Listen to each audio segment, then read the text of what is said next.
Hi guys, this is TFH. No peace. Save Yemen. Save Yemen. There they are, coming into the park now. Stop the War Coalition.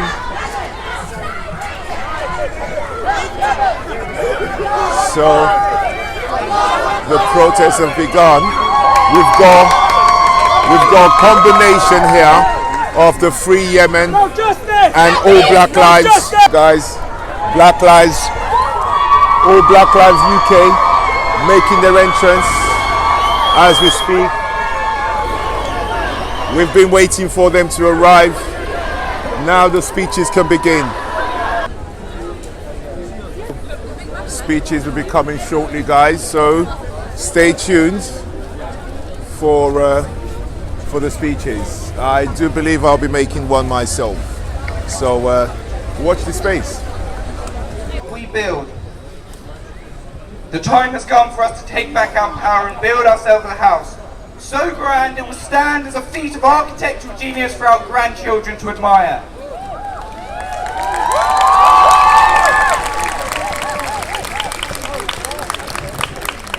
Honestly, I just wanted to say thank you for everyone that came today, supported the causes, both of them. As in, it's literally the best thing to see how we can have people that actually support the causes of different cultures, different races. Everyone's united. I love to see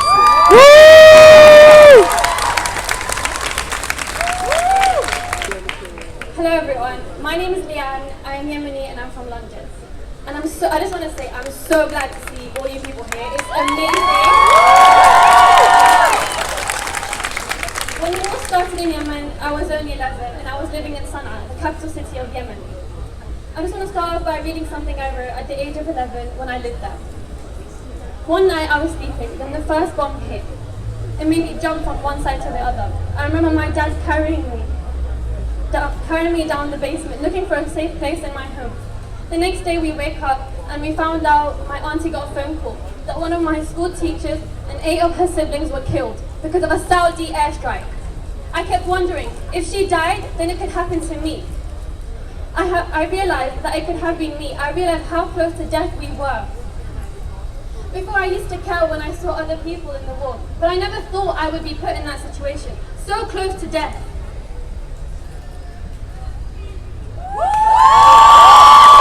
Tired. That is why we are here marching today for our human rights, which we shouldn't even have to.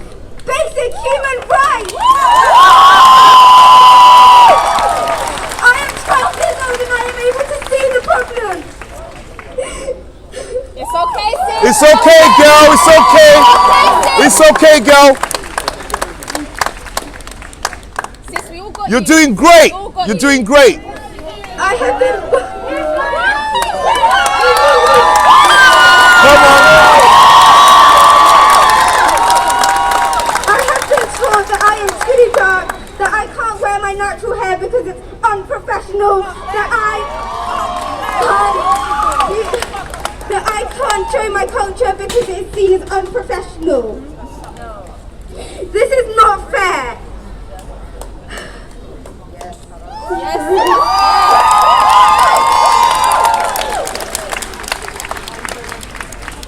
Respect our skin colour, to respect our culture, we need to respect each other. That's right. We need to uplift each other. Black women need to uplift each other together before we can go and we can tell any other skin colour or any other culture that they need to be there for us, because we are not here for each other. We don't respect each other. So it's true. that simple. So true. Powerful. Black lives matter. Black Lives Matter. Respect black women. Respect black women. Also, I would just like to say, I'm the chair of the Harringay Independent Stop and Search Monitoring Group. So what we do, we monitor what the police do around stop and search and the disproportionality level that comes from stop and search. Simply put this way, let me tell you what's been happening. And I'm talking about my own life experience.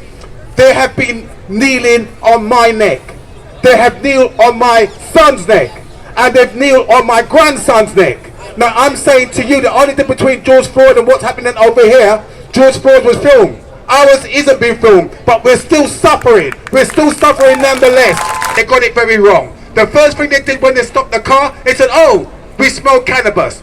But they're two athletes who do not smoke and get regularly tested. So what was the officer doing? If he doesn't know what weed smell like, he better come to my yard, because any time of the day, I can show him what that looks like. You don't know. They have the police by consent, because if they can't police by consent, you know what? They can fuck off. Alright? So with that, I'm out of here. Phobic. You cannot be transphobic. You cannot hold any prejudice against any identity, any gender, any sexuality, any community whatsoever. You do not support black people if you do not support us all. I think some people have the idea that being queer means you're excluded from certain communities, like the black community, but it doesn't, it shouldn't, and don't let it. All black lives. All black lives. Guys, I'm here to talk about solutions. We march every weekend. Many of you here don't really know what's going on outside of the UK. So my speech today is to bring you guys all up to speed with progress is being made outside of the UK, as well as what we're doing here in the UK to push the agenda. Because I'll tell you something, I'm really worried about the energies dropping off. I'm worried about the weather getting colder in September and the numbers start dropping. So what we're trying to do as a team, and I'll come to who I represent in a minute, what we're trying to do as a team is to harness the energy while it's still warm. It's to harness the boots on the ground while they're still on the ground. So let me introduce who I am. My name's Spencer. Anthony Spencer, but everyone calls me Spencer. And I represent the Race Offenders Register Association. Now, my fellow founder is Emma Jane Leslie over there. So there's the two of us. There's Ken that you heard from earlier, and we have another 4 team members. So there's 6 of us in total. Now, what is the Race Offenders Register? It's the game changer, guys. It is the game changer. It's what deals with the police and when they mess up or when they want to pick on people of color. It's what deals with your Karens and your racist people on the bus. It's what deals with your racist head teacher, and it's what deals with the day-to-day problems that we have, that we face as people. Okay? A lot of you have heard of the Sex Offenders Register. It's exactly the same. If you report an incident, they have due process, which is they get spoken to by the police, a charge is made or a charge isn't made. If you record it, a charge will be made because you have it on film. Okay? Once that charge is placed on them, they have the court system to deal with them. However, underlining the Race Offenders Register, we're going to ask to look at the jury reform system. We're going to have to look at jury reform because these guys get off with everything that they do. And at the moment, I don't believe that the juries in the Western world can actually process that a policeman can actually be wrong in dealing with me. So we need to relook at that. But the first thing we have to do is to introduce that register to begin with. Because I tell you what deters you? What deters you or you from driving down the road without seatbelts on? Is the consequences, right? What deters you from putting your knee on a dog's neck? On a dog, never mind a human being. On a dog's neck. There is charges in this country for doing that to a dog or a cat. We have no such charges or no such structure for people of color. So myself and Emma brought this idea up. We're pushing it. We've got a Facebook page. Join us on Facebook. Search the Race Offenders Registers Association on Facebook. Now I've got one more thing I want to talk about because I've got to share my space with a lovely young lady over there, Sasha, and the team. Okay, so she's also a member of the Race Offenders. Put your hand up, Sash. She's also a member of the Race Offenders Register, actually. right? Sorry I left you out, darling. Right? But guys, one more thing that you guys are hearing there for the first time. Bank holiday weekend. Take your diaries out right now. Make a note on your phones. We have a huge march that we are putting together along with All Black Lives, along with Free Yemen Group, along with Grenfell, along with Black Panthers, along with Justice for Black People, Nation of Islam. We're all coming together, guys. We are all coming together. It's less than 6 weeks from now. Bank holiday Sunday. Remember that. It's going to be called the Million People March. What we're doing is replacing Carnival with our fight. Simple as that. Right? They cancelled Carnival. Fair enough, we get it. Corona and all that. We take it seriously, by the way. We're not the Trumpers. We take it seriously. Right? So fair enough, we understand they cancelled that. However, we have a fight going on at the same time. So we want to preserve the Carnival footprint so that this cancellation this year is in the beginning of trying to cross off Carnival forever.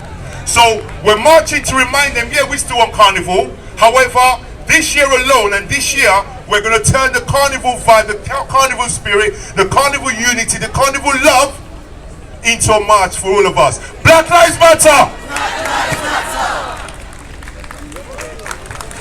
Giving up. It's time we stop begging. When they tell us all, we say free Palestine and free Yemen is anti-Semitic. No, it's not. The facts are there. I'm not scared of being anti-Semitic no more. Fucking free Palestine and free Yemen and also free West Papua. Yes. We see all our brothers and sisters, but what we gotta remember, fear is contagious. I don't want you to fear them. If they fight us, we fight them back. They touch one of us, they touch all of us. Yes. 100%. You know why they're scared of us? Because every time we've organized, we've had the Ottoman Empire, we've had the Blackamoors, we've taken over, we've run shit. That's why they don't want us to come together. It's fear, and we need to challenge our fear.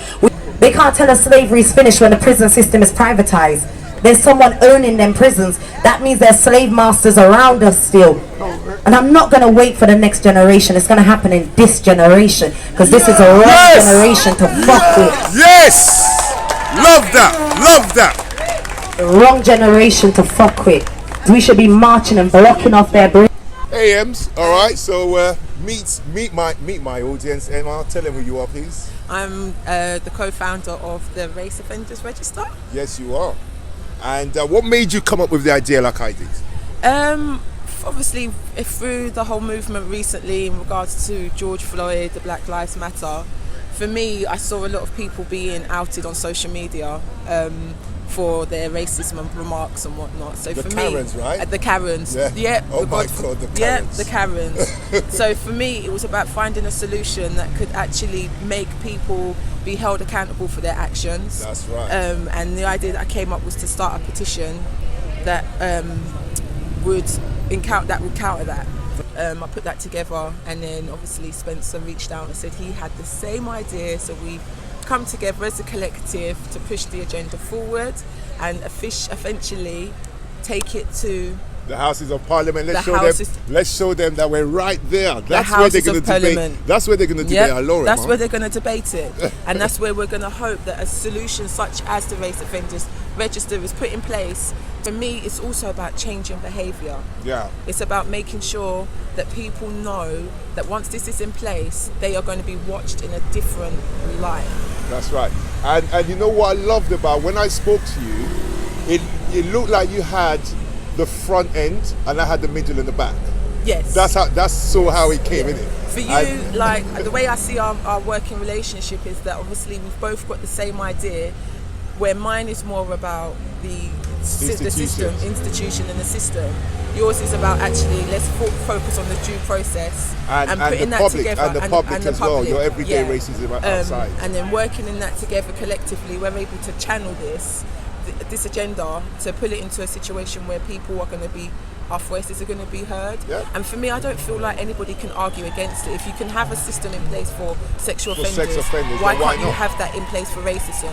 And you know we're making traction, right? We're making a lot of traction. Look at the mad progress we've made. Within the last couple of weeks, we've been linked up for about 2 weeks. And it's been mad. The progress so far from... It's been spectacular. Yeah, engagement with MPs, yeah. different groups are now under the banner. Yeah. Right, what do you think about we're all looking forward to it, obviously, the big march, the million people march, I beg your pardon, people.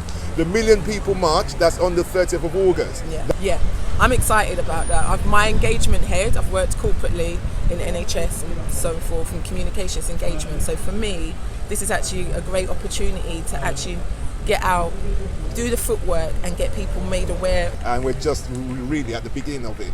So it might be a long march, but I'm happy that I am doing this with somebody like you. So thank you very much for your time and for speaking to my audience today. Thank you. And look out for this post when I upload it later on today. I'm sure you're going to make a call.